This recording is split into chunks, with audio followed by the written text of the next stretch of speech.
다 함께 먼저 아멘으로 하나님을 예배합시다. 할렐루야. 자, 오늘도 같은 말씀 앞에 서는 우리 모든 예배자분들 예수님의 이름으로 환영하고 축복해드립니다. 한 번 더 입술의 고백으로 하나님을 찬양하도록 하겠습니다. 같은 말씀과 같은 순종으로 사는 우리가 예수님의 교회입니다. 네.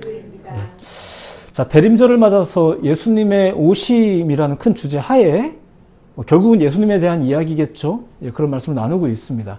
자, 지난주에는 특별히 인간으로서, 인간으로 오셨으니까, 인간으로서 어떤 마음과 어떤 결단으로 어떤 행동으로 사셨고 또 사역하셨나 뭐 등등의 이런 이야기들을 좀 본 겁니다. 일부지만 그런 이야기를 보았습니다.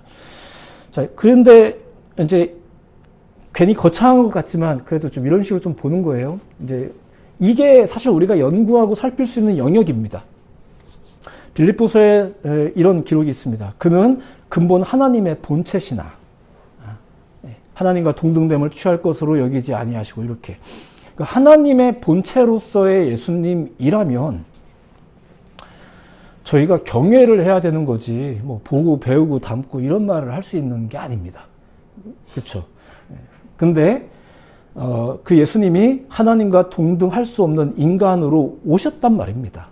자, 그러니까 이제 디모데전서의 말씀에 따르면 하나님은 한 분이시요 또 하나님과 사람 사이의 중보자도 한 분이시니 곧 사람이신 그리스도 예수라. 자, 그러니까 이렇게 사람이셨기 때문에 중보자로 오신 사람이셨기 때문에 우리가 그 인간 예수님에 대해서 살피고 연구하고 파고들고 하는 게 필요한 거예요. 자, 괜한 얘기 같지만 이렇게 좀 구분을 해서 좀 소개를 해보는 거죠. 자, 그래서 봤더니 거두절미하고 그 예수님의 모든 말과 행동은 어떻더라? 하나님의 뜻에 대한 순종이었다라. 이제 뭐 이 얘기가 우리가 예수님은 이런 분입니다. 막 설명할 때 하는 그 내용입니다. 자, 예수님 본인도 분명히 밝혔죠. 내가 아무것도 스스로 할 수 없노라. 듣는 대로 심판하노니 나는 내 뜻대로 하려 하지 않고 나를 보내신 이의 뜻대로 하려 함으로 내 심판은 의롭다. 뭐 이런 얘기들. 자, 요것도 굳이 꼼꼼히 살펴보자면 이런 겁니다. 아무것도 스스로 할 수 없다. 자, 근데 사실 우리는 아무거나 이제 스스로 하죠. 또 스스로 하고 싶어 하고, 민주주의 국가에서 이제 이러면서 다 하죠. 네. 근데 예수님은 그럴 수 없다라고 말씀하셨어요. 왜 그럴까? 나는 하나님의 뜻에 사로잡혀 있다라는 고백인 거예요. 그러니까 정말 나는 못한다 이런 능력이 없다 뭐 이런 뜻이 아니라 결단과 고백이죠. 나는 다른 것에 사로잡혀 있다. 다른 것을 의식하고 있다. 야, 자 이제 그만 놀고 공부하자. 시험도 얼마 안 남았는데 뭐 이런 것들. 자, 온몸이 쑤시지만 내일 출근해야지. 잘리면 대출금 또 못 갚는데 뭐 이러면서. 자, 이제 그만 집에 가야 돼. 더 늦으면 이제 부모님이 화내셔 뭐 이런. 자, 마음대로 하고 싶어하는 나 자신의 생각보다 뭔가를 더 의식하는 거죠. 더 중요한 가치라든가 우선순위라든가 목적이라든가 그리고 대상이라든가. 자, 이런 거를 의식하는 사람들은 이제 앞서 이런 말들을 이제 하더라는 얘기예요. 그냥 무조건 몰라 끝까지 갈래 이렇게 하지 않고 그만 멈춰야 될 것 같은데 뭐 이런 것들도. 자, 우리의 삶에서도 역시 이런 식의 생각이 중요하다는 얘기예요. 그리고 심지어 이런 생각은 누구보다도 본인에게 유익하죠. 처음에 이런 것들은 그렇게 인정이 되진 않지만 그렇습니다. 자, 그런데 예수님은 누구를 그리고 무엇을 그렇게 의식을 하셨던가? 그게 이제 하나님 그리고 하나님의 뜻과 목적들 뭐 이런 것들. 자, 그래서 내가 아무것도 스스로 할 수 없다라고 이제 고백을 하신 거예요. 이게 지금 나는 그래서 불행해 이제 이런 말이 아니고요. 본인의 결단이죠. 처음부터 이 사명을 알고 계셨고 또 스스로도 그걸 받아들이는 겁니다. 중간에 살짝 힘들었던 적이 한 번 있었는데 그럼에도 불구하고 아버지의 뜻대로 이렇게 이제 하신 기록이 있죠. 그리고 이렇게 아무것도 스스로 할 수 없다는 말은 내 행동, 내 생각, 내 모든 것이 결국은 다시 한번 말씀드리지만 누군가의 영향을 받는다. 더 나아가 그 누군가의 주도권 하에 내가 있다라는 그런 의미거든요. 대표적으로 군인들이 그런 거죠. 그런 거예요. 애국심. 군인들한테 얼마나 중요한 생각이겠습니까? 그리고 딱 그 어떤 경계가 있단 말입니다.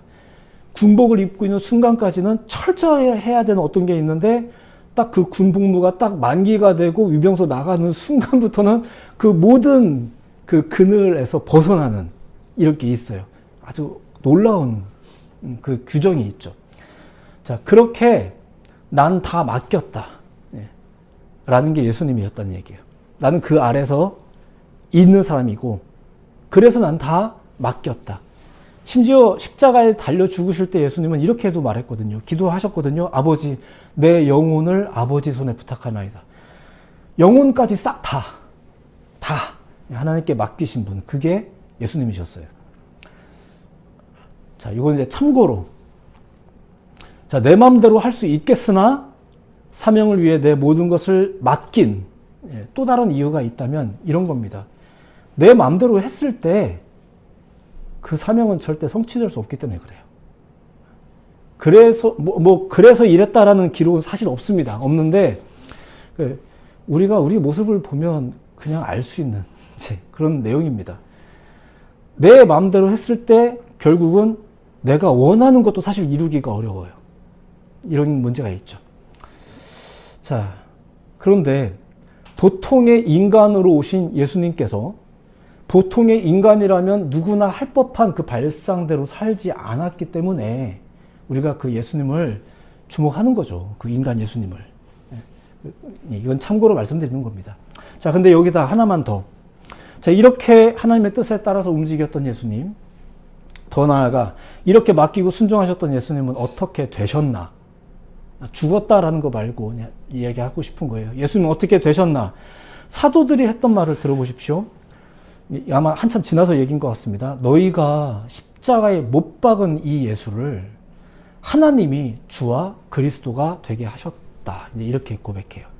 말하는 거죠. 다른 사람들한테. 하나님의 뜻에 전적으로 자신의 삶을 맡기고 순종하셨던 그 예수님을 하나님이 우리의 주가 되게 하셨다. 이거 사도들이 사람들에게 설명하는 겁니다. 너희도 봤잖아. 너희가 못 박은 그 사람 기억하지? 뭐 이런 얘기 하는 거예요. 바로 그 예수가 하나님의 뜻을 성취하신 그분이다. 그 사람이다. 지난주에 그런 말씀 드렸죠. 그 사람이 증거다. 자, 같은 맥락에서 제자들이 누구예요? 예수님의 증거란 얘기예요. 그리고 증거가 되어야 되죠. 지난주에 했던 이야기지만 조금만 설명하자면 예수님이 하신 유명한 명령을 우리가 다 기억하죠. 성령이 너에게 임하시면 너희가 내 증인이 되리라. 요 말씀이 있단 말입니다. 근데 이거 잘 보세요. 성령이 임하면 너희가 말로만 전하는 자들이 될 거야. 말로 전하는 자들이 될 거야. 분명히 이런 뜻은 아닙니다. 다행히도 제자들이 성령을 받은 이후에 그 말 뜻을 이해를 합니다. 물론 입술로도 전하죠. 전하지만 이 말이 정확하게 무슨 뜻인지를 이해를 해요.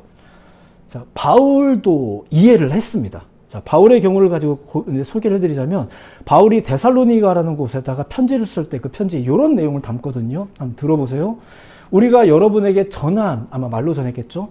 전한 기쁜 소식이 말로만 아니라 능력과 성령과 큰 확신으로 전해졌기 때문입니다. 우리가 여러분과 함께 있을 때 여러분을 위해 어떻게 생활했는지는 여러분이 잘 알고 있습니다.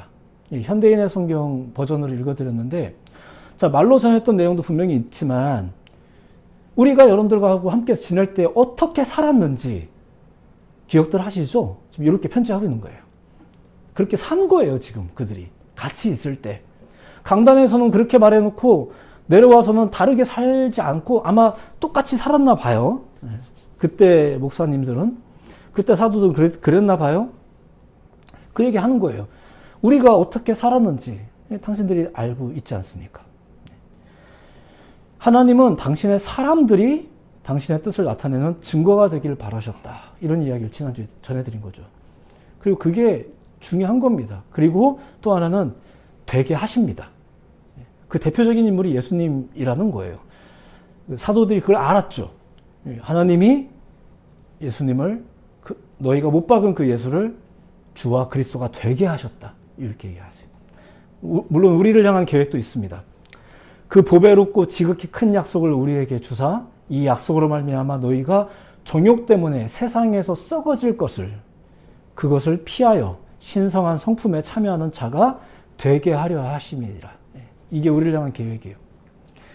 자, 구약시대의 다윗도 이런 고백을 했던 적이 있습니다. 들어보세요. 이스라엘 하나님 여호와께서 전에 나를 내 부친의 온 집에서 택하여 영원히 이스라엘 왕이 되게 하셨나니. 다윗도 알았던 거죠. 나는 원래 그런 사람이 아니었지만 하나님이 나를 그런 사람이 되게 하셨다. 하나님께 자신을 맡기고 순종하는 자들을 그 하나님은 뭔가가 되게 하십니다. 지난주에 그것을 이제 뭐 여러 가지가 있겠지만 훌륭한 사람이 되고 뭐 잘 되게 사업 성공하게 하고 뭐 다양하게 뭐 있겠지만 그걸 이제 지난주에 단적으로 이렇게 그냥 소개해 드린 거예요. 하나님의 증거가 되게 하셨다. 그리고 한 가지 더 소개를 해드렸는데 애초부터 사람은 하나님을 나타내는 증거가 되도록 지음 받았다라는 이야기를 또 지난주에 잠깐 소개해 드렸습니다. 그러니까 다른 생명체들이 사람을 보면 하나님인 줄 착각할 정도로 외모도 비슷하게 이렇게 만들어 놓은 거예요. 그렇죠. 여러분들은 원래 목적에 따르면 하나님의 증거이시고요. 그리고 이제 죄로 인하여 뭔가 손상되어진 지금 이 시대와 그 이후에 우리를 향한 메시지는 다시 한번 우리가 하나님의 증거로 살아가기를 권면하고 초청하고 있다는 것 믿으시기 바랍니다. 여러분들이 하나님의 증거가 되시기를 증거인 줄을 믿으시기 바랍니다. 자, 오늘은 지난주까지의 설명을 좀 길게 드린 것 같긴 한데 이미 지금 이 설명 중에 중요한 개념이 하나가 더 있었기 때문에 오늘은 그 한 가지 개념을 또 소개해 드리려고 합니다. 예수님과 관련해서 앞서 설명했던 내용 중에 계속 언급했던 표현이에요, 사실은. 자, 앞서서 읽어드린 내용 중에 그 내용, 제자들이 예수님을 소개할 때 했던 말을 다시 한번 읽어드릴게요. 들어보세요. 너희가 십자가에 못 박은 이 예수를 하나님이 주와 그리스도가 되게 하셨다. 사람들에게 이제 사도들이 그렇게 말했다고 했잖아요. 자, 근데 이 말을 여기서 다른 개념을 한번 찾아보세요. 뭔가 어떤 위계 질서 같은 게 혹시 들리세요? 하나님이 예수님을 무언가가 되게 하셨다. 누가 위예요? 하나님. 예수님을 뭔가가 되게 하실 수 있는 분. 그게 하나님. 그러니까 하나님이 예수님보다 위입니다. 자, 그리고 예수님은 이제 바로 이거. 나보다 위에 있는 존재. 나보다 위에 계신 분. 나보다 크신 분이라는, 크신 분에 대한 개념. 요 개념이 예수님에게 명확했다는 거. 오늘 요거 소개해드려요. 이미 사실 정답 같은 이야기지만.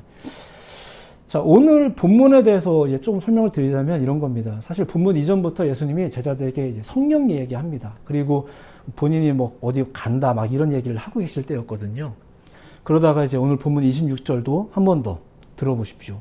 보혜사 곧 아버지께서 내 이름으로 보내실 성령, 그가 너에게 모든 것을 가르치고 내가 너에게 말한 모든 것을 생각나게 하리라. 그러니까 계속 성령님에 대한 설명을 하고 있습니다. 알아듣든 못 알아듣든 계속 설명하고 있어요. 자, 이렇게 말씀하시면서 나 간다. 가야 된다. 그런데 한 가지는 약속할게. 다시 올게. 이렇게 다시 올게. 28절. 내가 갔다가 너희에게로 온다. 계속 읽어드리면 온다 하는 그 말을 너희가 들었나니 나를 사랑하였더라면 내가 아버지께로 감을 기뻐하였으리라. 사실 이 이야기는 예전부터 했다는 얘기입니다. 내가 다시 올 거야. 이런 얘기 했었어요.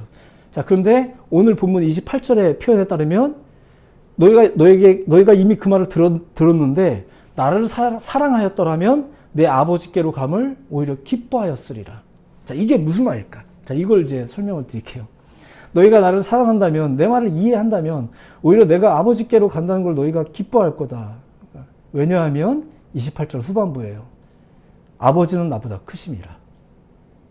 이게 제자들한테 설득력이 있는지는 모르겠지만 예수님은 이게 설득력이 있다고 믿으시는 것 같아요. 그래서 설명한 거예요. 아버지는 나보다 크다. 나보다 크신 분한테 간다는데 뭐 니는 안 좋아? 뭐 이런 얘기입니다. 자, 이제 요걸 좀만 설명해 드릴게요. 자, 제자들이 예수님하고 이제 함께 배 타고 가던 적이 있었어요. 이제 한참 막 사역을 하던 초반에. 근데 그러다가 큰 풍랑을 만났는데 막 예수님은 자고 있고 뭐 이런 상황이 있었대요. 그때 예수님이 뭐 결과적으로는 이제 바다와 바람을 잠잠케 하셨다. 뭐 이런 이야기 했습니다. 그때 제자들이 이런 생각을 합니다. 그들이 심히 두려워하여 서로 말하되 그가 누구이기에 바람과 바다도 순종을 하는가. 뭐 이런 말. 예. 그때는 아직 제자들이 좀 헷갈릴 때였습니다. 처음부터 예수님이 좀 특별한 분인 건 알았는데 그분이 누구인지는 아직 정리가 좀 덜 될 때였죠. 이제 그러면서 예수님을 이제 따라다니면서 예수님이 하고 다니는 뭐 여러 가지 이제 장면들을 보게 되는 거예요. 뭐 병을 고치기도 하고 귀신을 쫓아내기도 하고 말씀을 전하실 때 그 말씀이 좀 특별한 것 같기도 하고 뭐 이러면서 늘 근처에 그 제자들이 있었는데 그러다 보니까 다른 사람들도 자기들처럼 막 놀라는 거죠. 대부분의 사람들이 이런 식으로 놀랐어요. 그가 누구이기에 이러면서 다 놀라더란 말입니다. 이제 그리고 지난주에는 소개해드렸는데 그 예수님이 비싼 향유를 부으며 섬겼던 여인에게 그 예수님이 네 죄사함을 받았다 이런 말을 하셨거든요. 지난주에는 이 부분은 설명 안 했지만 죄사함을 받았다 이런 말을 막 해버리세요. 이제 그러니까 그 곁에 있는 사람들이 또 막 수군거리면서 이렇게 말했죠. 함께 앉아있는 자들이 속으로 말하되 이가 누구에게 죄도 사하는가. 아, 이분이 누구인가 막 궁금한데 막 점점 막 선을 넘는 거예요. 이제 막 죄도 사하고 마지막 선을 하나 넘은 게 있잖아요. 잘 아시는 거. 하나님하고 막 동급이래요. 하나님을 아버지래요. 그걸 듣다 못 참은 사람들이 예수님을 십자가에 달려 죽인 거거든요. 자, 어쨌거나 이렇게. 자, 이런 것들을 보면서 제자들은 자연스럽게 느끼기 시작합니다. 적어도 이분이 나보다는 크신 분이구나. 자, 이건 성경에 없는 말입니다. 제가 최대한 줄여서 얘기하는 겁니다. 그 예수님이 이제 본인에 대한 어떤 예언들, 또 예언의 그 유대인들이 이미 가지고 있던 예언의 기록, 거기에 막 메시아다 이런 얘기가 나오거든요. 근데 이런 기록들을 다 나와 있었고 예수님도 설명했지만 뭐 대부분 안 믿었으니까. 그래서 저도 그냥 최소한으로만 이야기하는 겁니다. 적어도 저분이 나보단 크신 분이구나. 실제로 이제 막 능력을 받아서 막 하는데 하다 보니까 또 안 된단 말이에요. 왜 내가 기도하면 귀신이 안 물러나지? 그래서 제자들도 중간에 잠깐 또 헷갈리고 막 이랬단 말입니다. 근데 적어도 저분은 뭐 매번 할 때마다 다 되고 이러니까 계속 이제 제가 최소한으로 설명드린다는 말씀 드리고 있는데 다시 한번 적어도 나보다는 크신 분이구나. 나보다 재주도 많고 나는 안 되는데 저분은 되고 이렇게 이런 일들이 계속 이제 있었어요. 그러던 중에 어떤 제자들은 이제 이런 말도 했죠. 예수님이 자꾸 간다고 하니까 야고보와 요한이란 제자가 찾아와서 우리가 원하는 게 있습니다. 이러면서 예수님이 말해봐 했더니 이렇게 요구를 합니다. 여짜오되 주의 영광 중에서 우리를 하나는 주의 우편에 하나는 좌편에 앉게 하여 주옵소서. 그러니까 예수님이 자기들보다 큰 거는 좀 알겠어요. 근데 자꾸 이분이 뭐 어디 간다는 둥 뭐가 있다는 둥 이런 얘기를 하니까 뭘 바래요? 가장 가까운 자리에 있고 싶다라고 요구하는 거죠.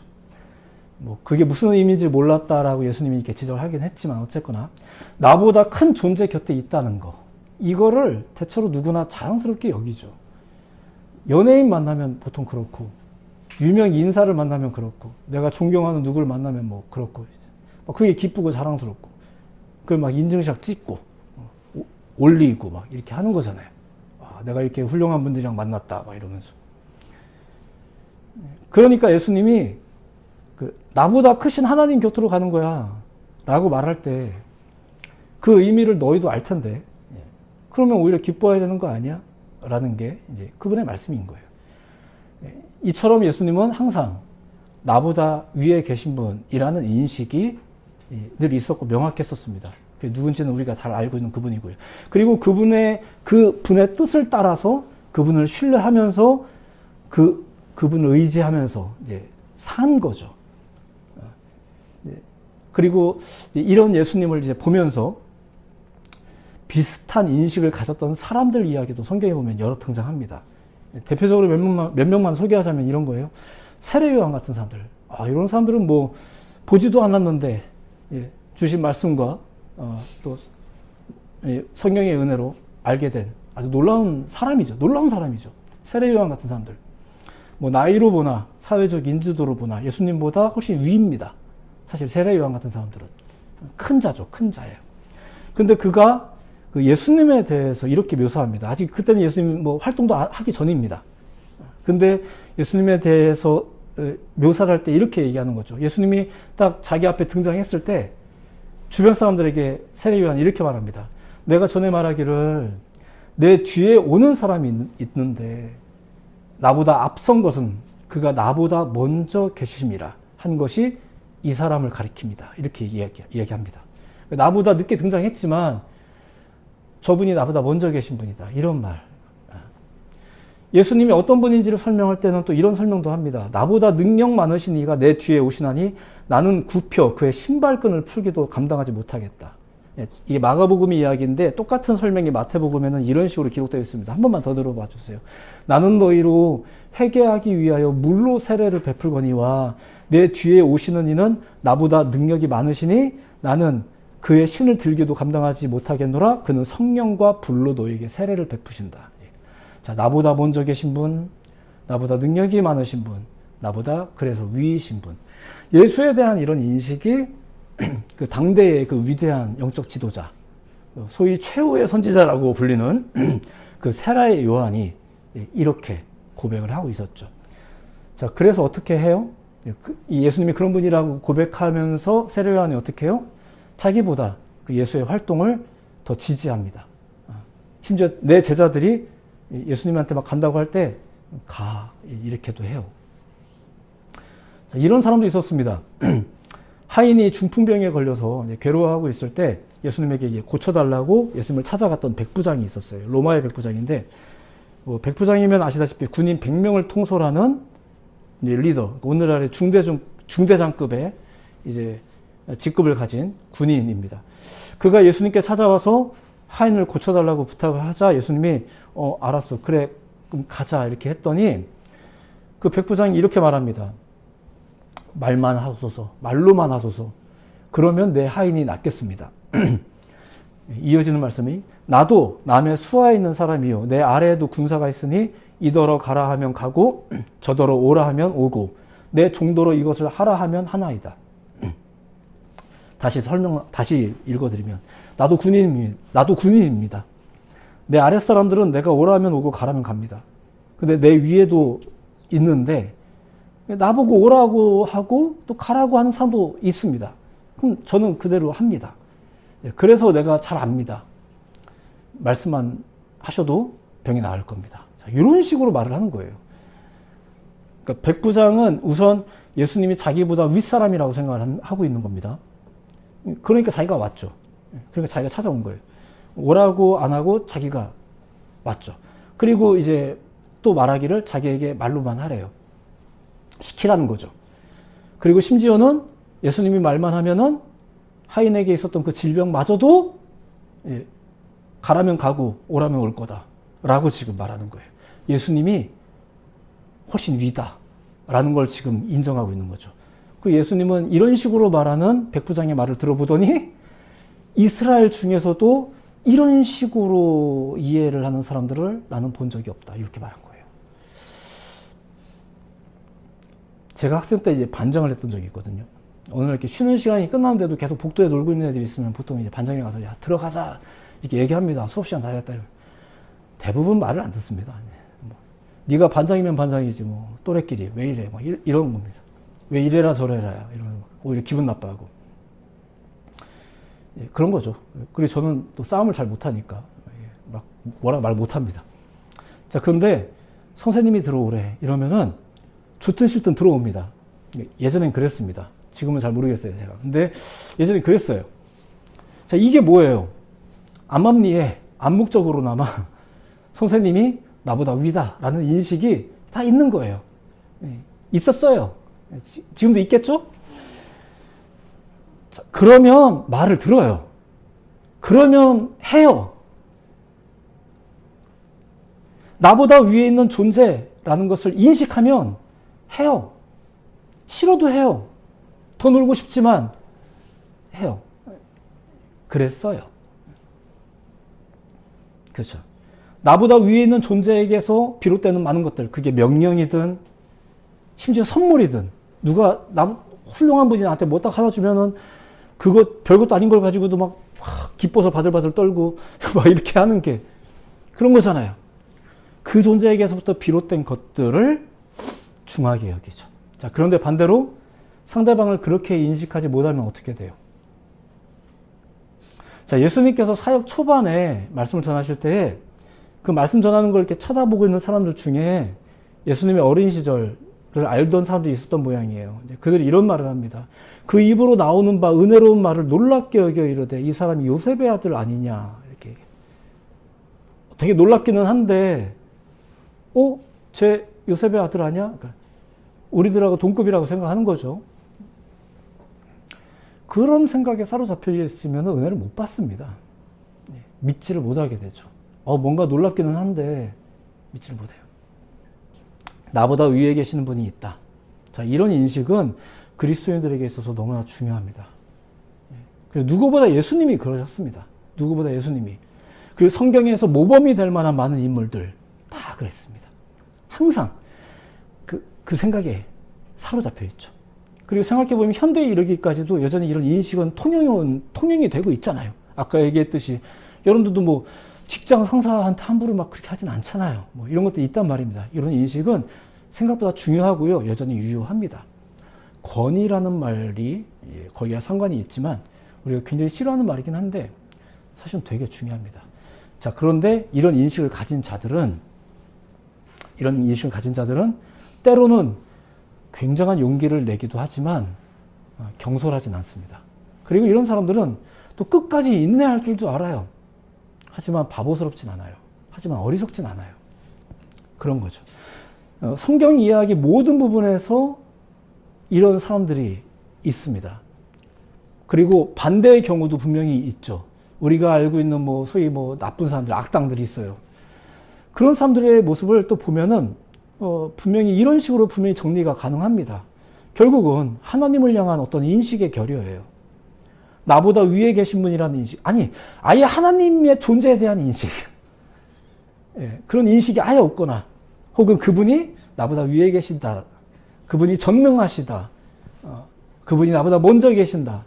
그분의 사랑의 크기가 얼마나 대단하시다. 반대로 그분의 진노가 얼마나 두려운 일이다. 이런 인식들, 이런 게 없을 때 경솔해지고 반복해서 죄를 짓고 그렇게 됐죠. 그래서 그들이 늘 말하는 거예요. 하나님, 정말 우리 사정을 아시긴 아는 겁니까? 이 땅에 저같이 억울한 사람들이 많다는 걸 아시긴 합니까? 내가 열심히 예배했는데도 불구하고 왜 내가 기도했는데 왜 안 들어주시고 왜 우리한테 자꾸 뭐라고 합니까? 이런 마음이 오늘날에도 좀 있는 것 같은데 이게 왜 그렇겠어요? 나보다 위에 계신 분에 대한, 나보다 위에 계시는 분에 대한 인식의 결여, 혹은 그분이 나보다 위라는 인식 자체가 아예 없는 부정. 그렇죠. 구약의 이야기를 보면 이방신을 섬기던 이방인들조차도 하나님과 충돌을 한 이후에는 매번 느꼈어요. 야, 히브리인의 신이 더 세구나, 이렇게. 이방인들도 다 느껴요, 그거. 그렇죠. 여러분들이 알고 있는 바로의 바로를 향한 10가지 재앙 어쩌고 이런 이야기들 우리가 알고 있지 않습니까? 출애굽 사건 당시에 바로가 진 거예요. 처음에는 우리도 해볼 만하다 해서 우리도 막 뱀 만들어 보고 막 물 색깔 변해 보고 막 다 했는데 하다 보니까 안 되겠는 거예요. 진 거예요. 말씀 정리합니다. 하나님을 향해서 이런 인식을 꼭 가지십시오라고 이야기하는 게 오늘 이야기의 아주 단순한 결론입니다. 예배에 대해서 잠깐이지만 한 주에 잠깐 나오는 예배지만 이 예배에 대해서, 그리고 성경을 읽는 작은 행위에 대해서, 그리고 잠깐이지만 기도하는 행위에 대해서 이런 걸 없인 여기시면 안 되고요. 이게 되게 중요한, 내가 하는 다른 많은 일들보다 이게 위에 있구나. 이런 인식이 없으면 죄송한데 조금 위험해요. 죄송한데 그건 조금 슬픈 일이에요. 그리고 그게 신앙의 결여겠죠. 더 위에 있다라는 인식. 그리고 또 하나, 행여 다른 것이 여러분 그 위에 우선순위의 자리에 있지 않도록 경계하실 필요가 있습니다. 제가 이런 거 인용을 잘 안 하지만 이거 하나만 제가 읽은 얘기를 소개해드리자면, 메타사피엔스, 이제 호모 사피엔스라는 말이 있습니다. 메타사피엔스가 온다라는 책이 있대요. 근데 그 책의 내용 중에 우리가 알아야 될 20가지 뭐 미래 코드가 있다 뭐 이런 내용이 있는데 그 중에 뭐 핵심적인 내용은 뭐 인공지능의 발달 뭐 이런 내용입니다. 나보다 나를 더 잘하는 인공지능이 등장한다 뭐 이런 얘기를 하면서 그걸 잘 이용하자 뭐 이런 내용이에요. 굉장히 희망적이고 또 우리가 알아야 된다 배워야 된다 이런 의미로 설명하고 있는 내용이긴 한데 오늘의 말씀에 비춰서 잘 생각해 보세요. 나보다 나를 더 잘하는 인공지능이 등장한다. 우리는 그걸 잘 활용해서 뭔가 큰 이익을 끼칠 수 있고 이런 생각을 막 하는 거죠. 잘 생각해 보면 나보다 나를 더 잘하는 존재가 등장함에도 불구하고 우리가 주도권을 갖고 싶다. 이게 우리의 바람인 건데 우리의 공상과학은 우리의 영화들은 많은 걸 짐작하고 있죠. 실제로도 많이 짐작을 하고 있고 걔네가 우리가 주도권을 잡고 이용할 수 있는 나보다 나를 더 잘하는 존재일까? 아니면 결국은 내 위에서 나를 다스리는 존재가 될까?